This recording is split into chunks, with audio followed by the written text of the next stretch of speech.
గోవింద గోవింద. పత్రిజీకి ఆత్మ ప్రణామాలతో అందరికీ నమస్కారం. మొట్టమొదలు పిఎస్ఎస్ఎం క్యూఎల్యూ నుంచి నాకు పరిచయమైంది. ఆ తర్వాత కుటుంబ పరివారం నుంచి ఏంటిదంటే నలుగురికి ఉపయోగపడే పనిలోనే ఉండడం మా నాన్నకు అలవాటు. అట్లాగే అదే ఇష్టంతో చేస్తాం. 10 మంది కొరకు అవసరం ఉన్నది ఏదైనా కూడా మనం ఉపయోగపడాలి అనుకుంటే.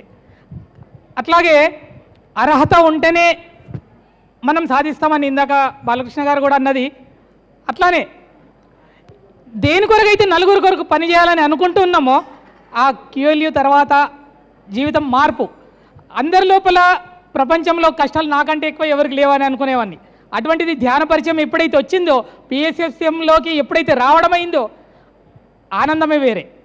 ఆ దుఃఖం అనేది ఎప్పుడు అది ఎక్కడుందో తెలియదు. ఆ స్థాయిలోకి వస్తుంటాం.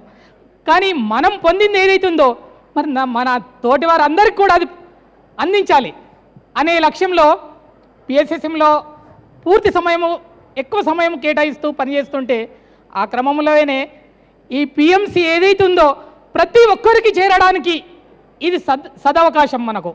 కాబట్టి పిఎంసి ద్వారా మా ప్రాంతంలో ఎక్కువ ధ్యాన పరిచయం లేనప్పుడు అందరికీ విస్తరించడానికి ప్రయత్నం చేయాలని అనుకున్నాం.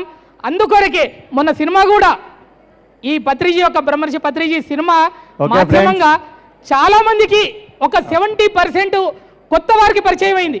కానీ అప్పుడే తెలిసింది 20 ఏళ్ల కిందటే పత్రిజీ మా ప్రాంతానికి వచ్చారని. అప్పుడే బీజం పడింది. ఇప్పుడు మనం చేసేది దాన్ని ముందుకు తీసుకెళ్లడమే. కాబట్టి పిఎంసికి ముందుకు వెళ్ళడానికి ఒక పిఎంసి ఛానల్ని ప్రతి ఒక్కరూ పిఎంసిని చూస్తూ కానీ తన జీవితంలో మార్పు పొందడానికి నేను కూడా బాధ్యత కృషి చేస్తానని.